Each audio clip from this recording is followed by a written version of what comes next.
This is Andre Damon reporting for the World Socialist website from Madison, Wisconsin. Demonstrations are continuing against the budget cuts proposed by Governor Scott Walker. Dozens of schools were closed in the area as teachers announced mass walk-offs, and students descended upon the Capitol in droves.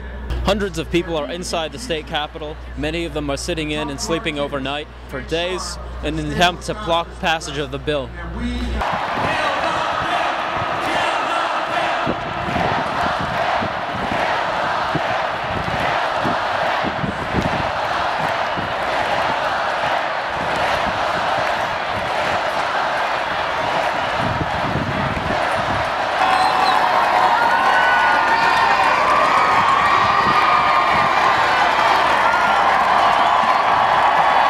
I'm a union electrician out of local 159 IBEW. This is a union electrician as well over here. I'm sorry, what do you do? I'm a retired teacher. Okay. Retired teacher. And we're just here to support all the union workers because this is a class struggle, plain and simple. This is about the rich and the poor, and this is about creating two different classes in this country and getting rid of the middle class. That's what it's all about. I think we're all here for many different reasons, but the main reason is that you have this one guy who's just trying to take away everyone's rights. I mean, people have they have sweat, blood, and tears for these rights within the past 100 years, and by taking away those rights, he's practically deleting the 20th century. And I don't know, we got to do what we can to stop that. And yeah, there is a deficit. Yeah, we're gonna have problems, but taking away our rights, that's not the way to do it, and that's not gonna make us any better. This is a nationwide struggle that's going on right now. People are fighting over this in Ohio. People are fighting over this in Tennessee. People are protesting in capitals around this country. Public workers have taken a hit in this state. We balanced this budget, and Scott Walker has given away hundreds of millions of dollars to rich people and now wants the public workers of this state to foot the bill. And that's not appropriate. I really think that there's a lot of talk, or there was in the lead up to the most recent Wisconsin elections, about redistribution of wealth and what Obama was trying to do in this country. And if you look at it, Walker's funding tax cuts for the rich off of the backs of the middle class. If that's not redistribution of wealth, I'm not sure what to call it. You just mentioned Egypt. How do you think this development, what's going on in Madison right now, is related to the events in Egypt? Well, you have an overthrow in Egypt, and I think the people right here now want to see a new governor put in place. I, for one, want Walker out of here, one way or another, if we have to physically remove him.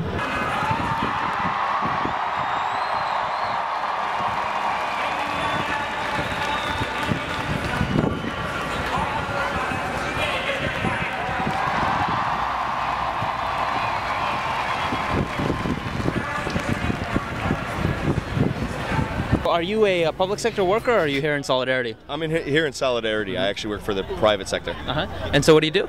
I actually work for a retail merchandising company.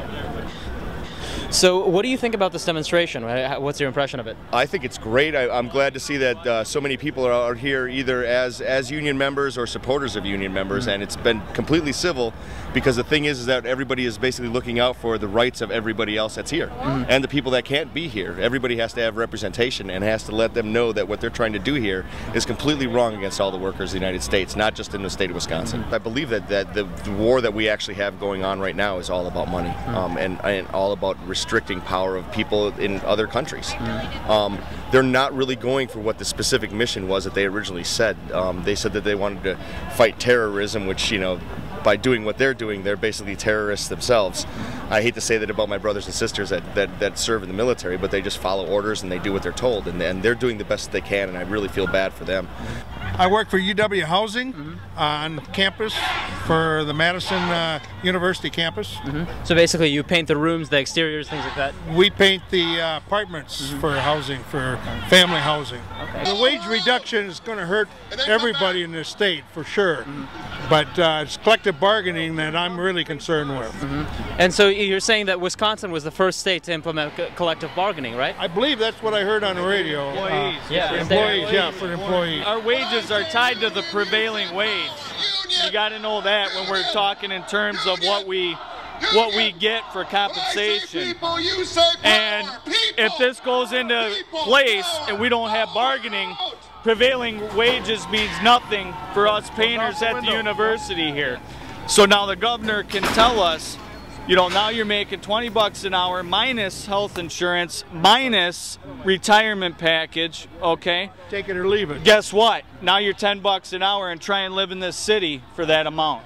Try and look at housing prices in this area, and try and raise a family. I've got a 9-month-old daughter, and this will hit me.